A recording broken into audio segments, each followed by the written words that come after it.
nama-nama yang sudah dikenal publik gitu. Ya. Tapi apakah kualitas mereka betul-betul mumpuni dalam menghadapi situasi dunia yang tidak pasti dan Indonesia terseret dalam suasana ketidakpastian itu? Tanya sama mereka bagaimana konsep mereka, resep mereka menghadapi suasana ketidakpastian baik di level internasional, regional maupun nasional. Bagaimana? Ini kan konsepnya nggak bisa business as usual. Konsepnya konsep abnormal mestinya. Jadi tiap mereka yang duduk di situ harusnya punya konsep abnormal. Kalau konsepnya konsep normal nggak akan jawab masalah.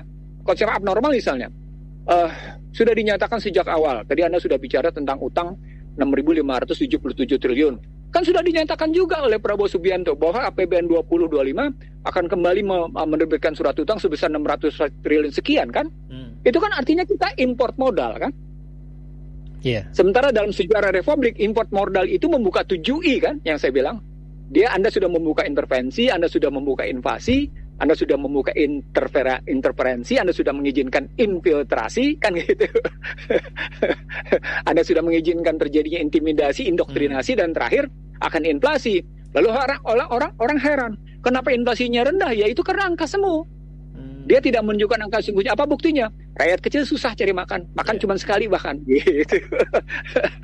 Itu artinya inflasi terkendali nggak ada gunanya. Muncul lagi angka konkret, deflasi sekarang kan ternyata bukti juga deflasi.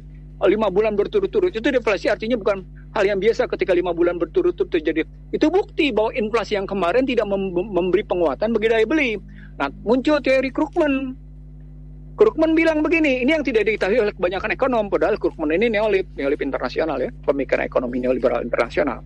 Krugman bilang begini, rendahnya tingkat suku bunga atau rendahnya inflasi itu yang untung hanya para pengusaha, bukan kaum bawah katanya. Kaum bawah itu efek monetasinya lebih sedikit lagi katanya. Itu problematiknya problem soal building market confidence atau building market trust gitu ya. Atau tepatnya sampai seberapa jauh pasar percaya pada orang-orang kecil dan melakukan transaksi. Maka ketika kita tahu utang sedemikian tinggi ya pada hakikatnya ketika kita ciptakan utang, kita tidak keluar dari jejaring apa yang saya sebut sebagai 7I adalah 1I. Nah 1I-nya itu akan terjadi instability. Nah di sini ketemu instability itu ketidakstabilan. Di sini ketemu. Saya sejak yang namanya Susilo Bambang Yudhoyono berkuasa hingga hari ini saya tuh heran sama pemimpin politik, sama elit politik. Sudahlah, jangan gaduh politik, kita butuh ketenangan. Saya heran tahu nggak di mana? Anda menerapkan demokrasi liberal, Anda menggunakan prinsip yang namanya presidensial, gitu ya. Tapi Anda tidak ingin gaduh, nggak mungkin. Karena sistem memberi peluang terjadinya, ya namanya demokrasi liberal, itu gaduh. Apalagi hak asasi manusia. Dalam rangka kebebasan bicara, berkumpul, dan menyampaikan pendapat. Ya sudah, Anda nggak bisa bicara apa-apa lagi. Jangan bilang jangan gaduh. Nah, apakah kemudian akomodasi kuantitatif ini akan menghilangkan kegaduhan sehingga kabinet berjalan mulus? Enggak ada jaminan. Karena sistemnya membuka ruang lebar bagi lahirnya kegaduhan. Dan ketika Anda hambat secara hukum, kegaduhan itu akan tetap muncul walaupun secara sembunyi.